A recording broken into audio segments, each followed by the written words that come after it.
Today's video guys ay pag-aaralan nga pala natin yung paano gumagana ang isang hybrid inverter.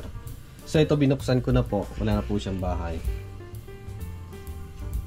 So ito po ay iba yung kanyang operation sa typical na inverter setup, yung merong MPPT or PWM na controller, tapos may inverter at mga transfer switch na manual.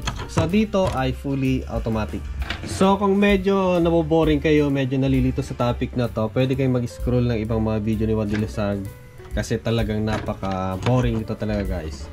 So para may reference kayo, pwede nyo pong hanapin dun sa Google yung diagram ng hybrid inverter na ganito. So halos lahat ng mga hybrid inverter ay ganito yung kanyang diagram. Hanapin nyo lang yung typical high frequency block diagram dun sa internet. Yan po lalabas. Kasi marami pong lalabas dun mga budol na mga diagram, mga itik diagram. So yan po yung mismong hybrid inverter, yung kanyang laman loob while viewing ng movie sa Netflix. Mga lumang mapanood nila. Ewan ko ba. So ganito siya guys. So ito po yung kanyang blower to keep yung kanyang system na malamig. Yung kanyang mga buttons, display, wireless connection link para makontrol natin, mamonitor natin kahit nasa ibang lugar tayo. Then yung kanyang DC-DC boost converter para sa kanyang solar panel. Then yung kanyang main board, control board, brain, CPU, utak niya. Kasi kung wala tong utak niya, hindi po siya gagana. Para sa tao na walang utak kung wala ito. So ganito po yung kanyang basic operation pag inverter. Meron tayong solar panel na nakakabit. So pag on natin yung kanyang switch dito sa side, under po yung kanyang maliit na power supply. By the way, yung kanyang power supply po na maliit dito, wala po sa kanyang block diagram. So nakalagay dito yung mga main na mga diagram lang, yung kanyang transformer, mga transistor, MPPT, pero yung kanyang CPU wala dito.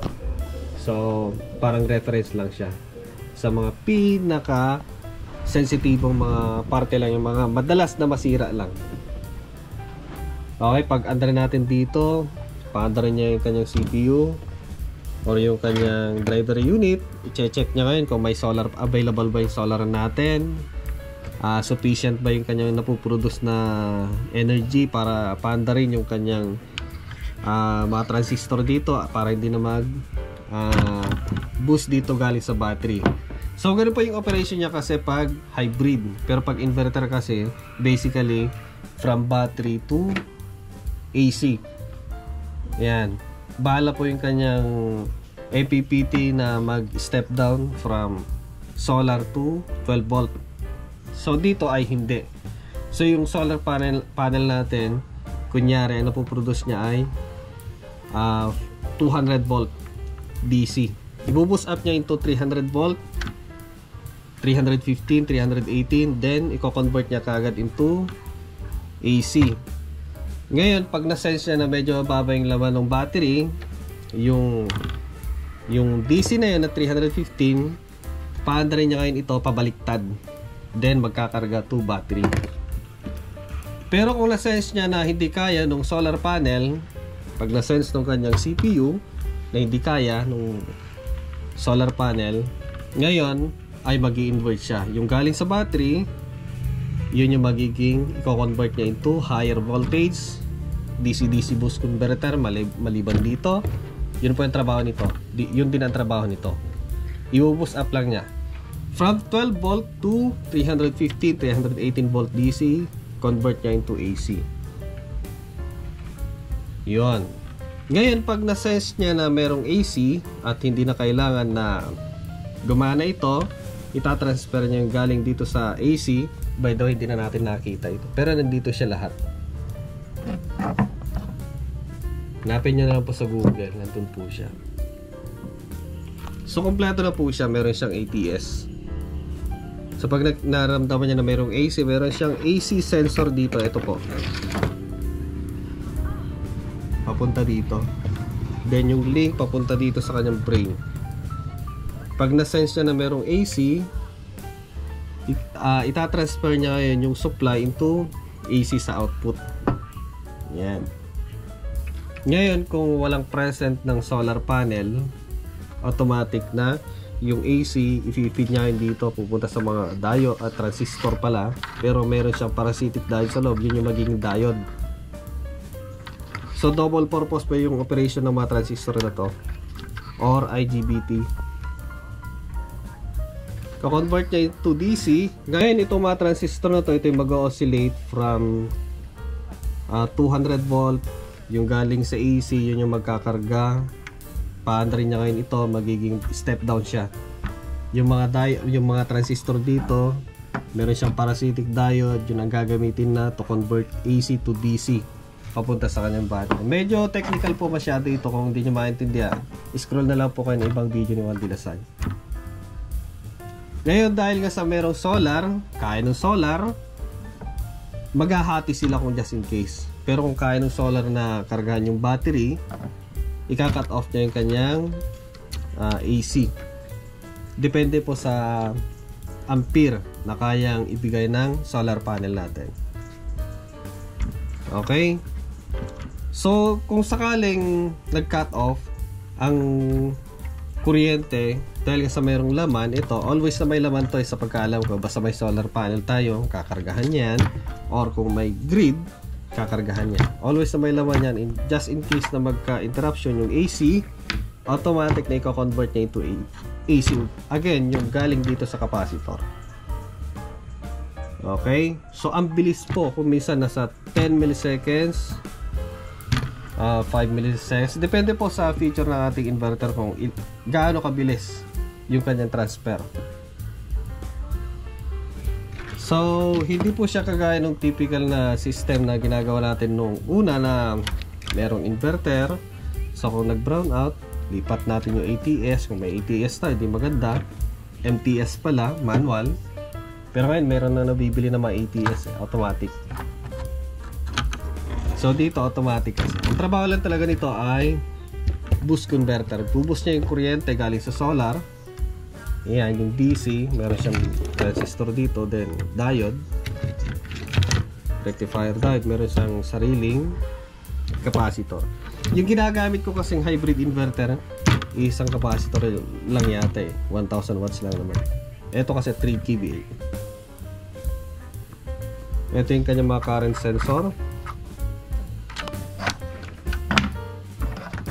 Parang may mga SPD na dito sa loob ito.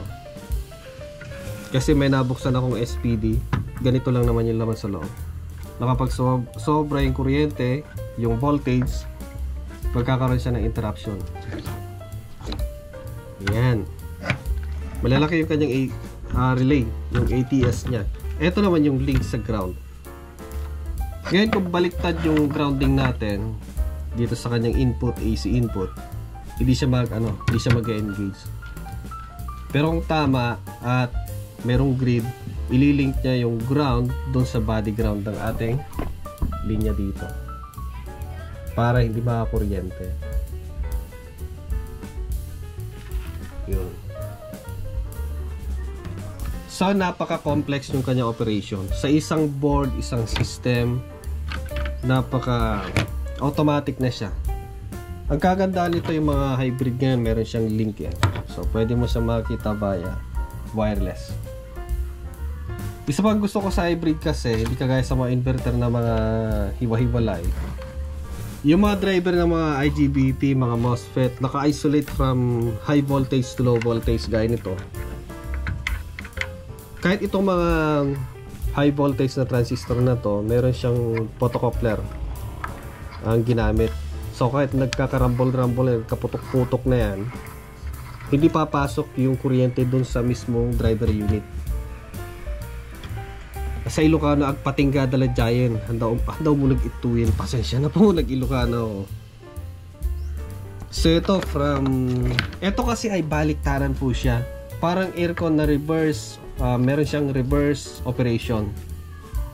So yung AC pag i-charge niya yung battery, papasok yung AC, ililink niya, so pupunta dito sa mga transistor na to. Yung parasitic diode sa loob, yung bypass diode niya, yun yung magiging diode niya sa loob. So makikita nyo, wala naman siyang rectifier diode. Saan napunta yung DC para pumasok, may convert into sa battery. So yung kanyang parasitic diode, naka-connection po siya sa bridge type. So dito sa kanyang output or input, reversible po kasi siya papunta sa battery pag nagcha-charging siya. Ayan, ito yung magiging diode, papasok yung AC, convert into DC. Ito ngayon yung magiging SMPS ang kanyang operation. By the way, parehas din lang naman So dito ay para lang sa kanyang convert to AC, tapos AC to DC. Yung sabi ko na nga po, napaka-complex ng kanyang operation. Meron siyang IC dito para gumana siya as SMPS step down. Okay, so dito lahat. Ang naging sira nito ay ito naging sira. Wala naman nabibiling ganito kasi pag bumili ka ng ganito, buong board na pala yung bibilhin mo. Kasi imbes na bumili sila ng board, bumili na lang ng bago. So almost 20,000 lang naman. So bumili na sila ng bago. Malakas to kasi nasa 3 kVA. Tapos ang lalaki ng kanya lalaki ng mga parts niya. Common lang naman na sisira dito sa kanya supply dito Kasi ito yung nagiging 24/7 yung kanyang operation. Ito kasi nagre-rest naman to sa gabi.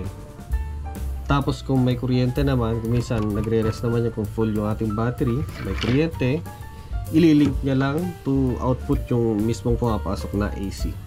So ito yung 24/7. So dito karamihan nasisira. Yung diode sa output, yung IC nasisira, mga capacitor, ganun lang. Dito madalang dito. Sakala naman sisira dito kapag putok na yung fuse, kung shorted yung mga MOSFET. Okay, so ganun po yung operation sa pagkaalam ko. Ganun po yung kanya operation. So kung may idadagdag kayo, pwede kayong mag-comment doon sa pakidagdag nyo po yung additional information na alam niyo. Okay?